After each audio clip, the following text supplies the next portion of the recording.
पास मसला पूछने के लिए कुछ लोग आ गए तो 4-5 साल का बच्चा भी था जिसके वालिद ने गुस्से में अपनी बीवी को 3 तलाकें दी थी। तो छोटा सा बच्चा, कपड़े भी फटे पुराने, और हालत बता रही थी कि गरीबी है। तो जब मैंने मसला बताया कि 3 तलाकें हो गई हैं तो वापस जाने लगे, तो बच्चा मुझसे कहता है, देहाती आदमी तो कहने लगा, मौलवी साहब मेरी अम्मा ते नानी कहनी असन पूछ के आई आप कि हुण असीं लहदा ही रहना है। तो उस बच्चे की नौनिहाल की वो कैफियत देखी तो मैं रो पड़ा। मैंने कहा यार ये बच्चा बेचारा माँ बाप के होते हुए ये यतीमों जैसी ज़िंदगी गुजारेगा क्योंकि बाप ने तलाक दे दी। किस तरह मसाइल नहीं बताए लोगों को, तालीम से आगाही नहीं किया। और इसमें बहुत बड़ा जुल्म है उन लोगों का भी जो जनाजे पे खड़े होके तो कह देते हैं, मेरी तरह के लोग, अच्छे उलमा की बात नहीं करता, वो कह देते हैं देखो जिन लोगों को जनाजा नहीं आता, भैया आपने किस दिन इशा के बाद क्लास लगाई थी जनाजा सिखाने की? ये तो आपने कह दिया लोगों को कुरान जी ठीक नहीं आता। तो यहाँ तो बेचारी बीबियाँ जिनको सही पढ़ना नहीं आता वो मिशन बना लेती हैं कि मैंने इतने 100 को कुरान पाक पढ़ाना है, बेवा हो गई हूँ, तलाक याफ्ता हो गई हूँ, सारी ज़िंदगी कुरान पढ़ाऊँगी। हम क्यों ये मिशन नहीं बनाते, क्यों इस तरफ सफ़र नहीं करते? एक तो दीनी मालूमात में, दीनी उलूम में अपने आप को लगाएं और ज़ौक़ पैदा करें कि जो चीज़ें मुझे नहीं आती मैंने वो सीखनी है, जो मामलात मुझे नहीं आते मैंने उनकी तरफ सफ़र करना है। एक तो अपना ये मिजाज बनाएं। और जब आप दीनी उलूम सीखते हैं तो पता है कौन सा मंज़र कायम होता है? मंज़र वो बनता है कि हज़रत अबू हुरैरा भी दीन सीखा करते थे, हज़रत अब्दुल्ला इब्न उमर भी असहाबे सुफ़ा में रहा करते थे, हज़रत अनस बिन मालिक भी रहा करते थे। और ऐसा मंज़र बनता है कि हज़रत सैयदा खदीजतुल कुबरा रज़ी अल्लाह तआला अन्हा फरमाती हैं, सैयदा फ़ातिमा हुजूर की गोद में बैठी होती थी और नबी पाक से बातें पूछती थी और हुजूर उन्हें बता रहे होते थे। सैयदा आयशा हुजूर से दीन की बातें पूछती। चौथा हिस्सा हमारी फ़िक़्ह के उसूल हज़रत फ़ातिमा की, हज़रत आयशा सिद्दीक़ा की मरवियात पर मबनी है। अगर हमारी बच्चियां छोड़ दें डाइजेस्ट पढ़ना, छोड़ दें इधर उधर की मूवी देखना और वो किताब व सुन्नत पर आ जाएं, तो बहुत सारे मसाइल ऐसे हैं जो उलझने से पहले ही सुलझे हुए हों। दीनी तालीम का मिजाज और ज़ौक़। और दूसरी आयत करीमा मैंने तिलावत की, अल्लाह करीम ने कुरान मजीद में फरमाया, या अय्युहल्लज़ीना आमनू कू अनफुसकुम व अहलीकुम नारा, ऐ ईमान वालों खुद भी दोज़ख की आग से बचो और अपने घर वालों को भी बचाओ। ओ वालिद, वो माँ जो बच्चों को भूख से बचाने के लिए मेहनत करती है, उनको मायूसी से बहुत सारे माँ बाप ऐसे होते हैं जिनके पास कपड़े लेने के पैसे नहीं होते ईद पे। क्यों? अजान शुरू होगी जी, अजान सुने जी। अजीज़ भाई, जिस तरह हम अपने बच्चों को देखें, बहुत सारे माँ बाप के पास गुंजाइश नहीं होती, लेकिन इस नीयत से कि बच्चों के दिल टूट जाएंगे, ईद पे कैसे गुजारा करेंगे, मुश्किल से भी कपड़े ख़रीद के देते। इस तरह हम अपने बच्चों को भूख से, प्यास से, मायूसी से बचाते हैं। इस तरह हमारे रब ने हमारे ज़िम्मे लगाया है कि तुम अपने बच्चों को कोशिश करो दोज़ख की आग से बचाने की।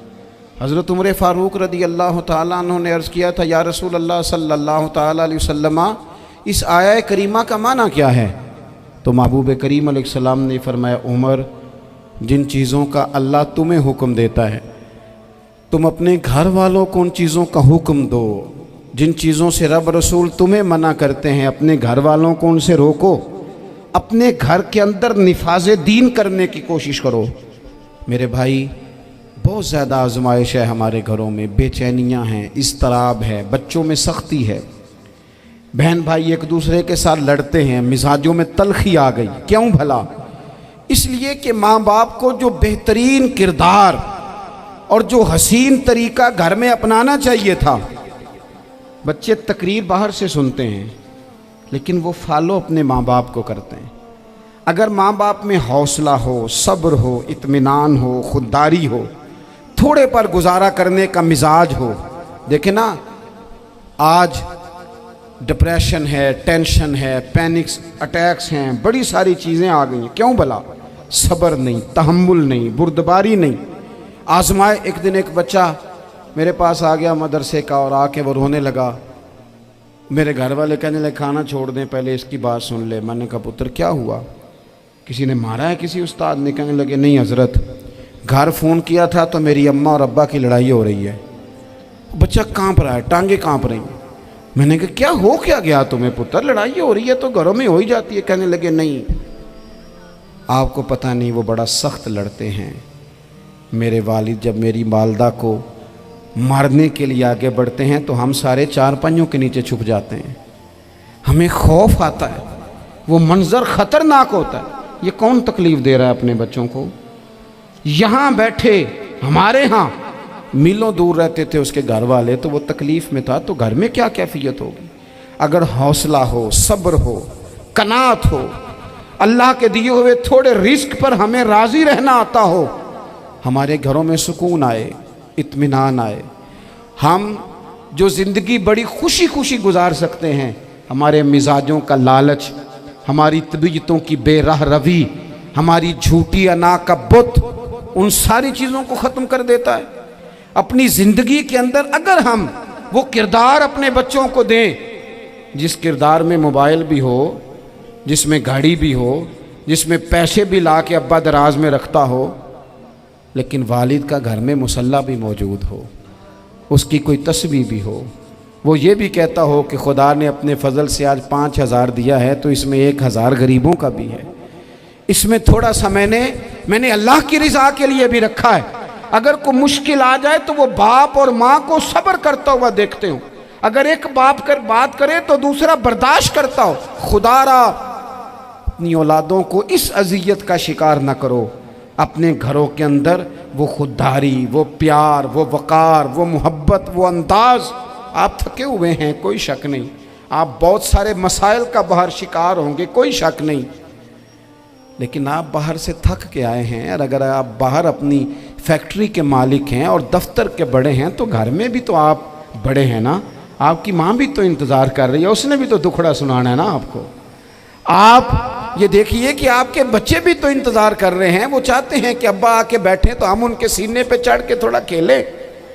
आपकी अहलिया मुंतज़िर हैं। कुछ बातें बीवी किसी और से नहीं कह सकती, सिर्फ अपने शौहर से कहती है, लेकिन वो तो आते ही जलाल में आ गए साहब। वो कहने लगे तू बड़ी नालायक है, मैं थका मांदा आया हूं और तूने मुझे कहानी सुना दी है।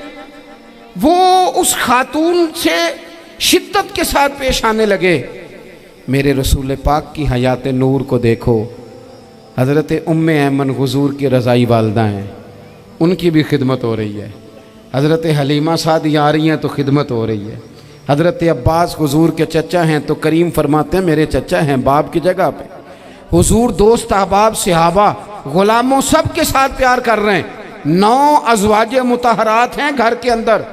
और कैफियत ये है कि हुज़ूर सिर्फ उनकी ज़रूरतों का ही ख्याल नहीं करते, ख्वाहिशात का ही ख्याल नहीं करते, बल्कि मेरे करीम का तरीका ये है कि कोई बंदा आज बोल क्या रहा है, वो कहाँ खड़ा है, आज उसके जुमले किस तरह के हैं, उसका लहजा किस तरह का हो गया है और उसे ठीक कैसे करना है। महबूब इसका ख्याल फरमाते, तवज्जो करते। मैं कहता हूँ कि हम सब को शौक़ आया है आराम करने का। मैं सुबह 11 बजे से पहले अपने घर से निकल आया था और ये वक्त आ गया है और रात को खुदा जाने किस वक़्त घर पहुँचना है। कई दफ़ा कैफियत ये होती है कि गाड़ी से उतरते हैं तो फिर दिल करता है कि कोई उठा के चलाए ना कभी। इसके बावजूद बहुत सारे लोग नाराज़ रहते हैं कि हमसे मिल के नहीं गए, फ़ोटो नहीं खिंचवा के गए, फलानी जगह चाय नहीं पी के गए। ये तसलसल है। लेकिन मैं जितना मर्ज़ी थका मांदा घर जाऊँगा ना, कभी ऐसा नहीं हुआ कि मैं घर जाऊँ तो बड़ी टेंशन में जाऊँ। मेरी घर वाली एक दिन मुझसे कहने लगी आपने कभी नहीं कहा कि मैं थका हुआ आया। बंदा थक भी तो जाता ही है ना, कभी कहाँ करे ना। मैंने उसे कहा पता क्यों नहीं कहता, इसलिए नहीं कहता कि मैं नहीं चाहता कि मेरे बच्चे ये कहें कि हमने दीन नहीं पढ़ना, हमारा बाप तो बड़ी मुश्किल में है। हम अपने काम के बारे में अपने घर में शिकवे करते हैं। आप किसी बच्चे से पूछ लें कौन सा काम करना है, कहता जो अब्बा जी कर दे रहे वो नहीं करना।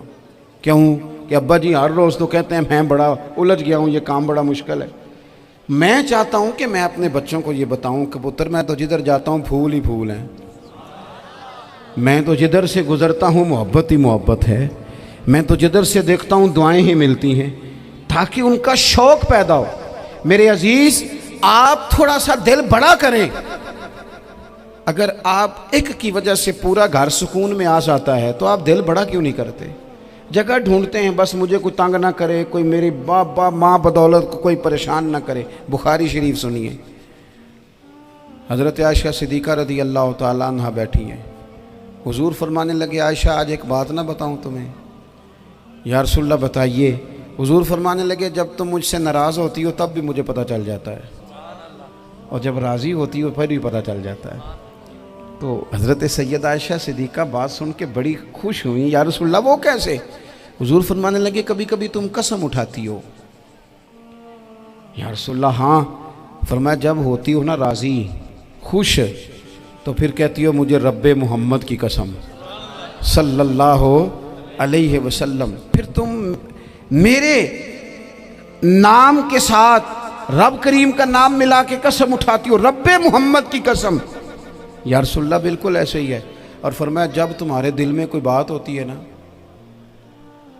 तो फिर तुम कहती हो मुझे रब्बे इब्राहीम अलैहिस्सलाम की कसम, फिर तुम रब्बे मोहम्मद नहीं कहती। ये बुखारी मुस्लिम में मौजूद है। हज़रत आयशा सिद्दीक़ा ने तो बात सुनी तो खिल गई तबीयत, कहने लगी, करीम सदके जाऊँ, यहाँ तक ख्याल फरमाते हो? किसके जुमले कहाँ पहुँच गए, यहाँ तक ख्याल है? फरमाया, मुझे पता चल जाता है कि तुम्हारी कैफियत क्या है, कहाँ खड़ी हो। ओ भाई, हम तो अपनी माँ का भी ख्याल नहीं रखते।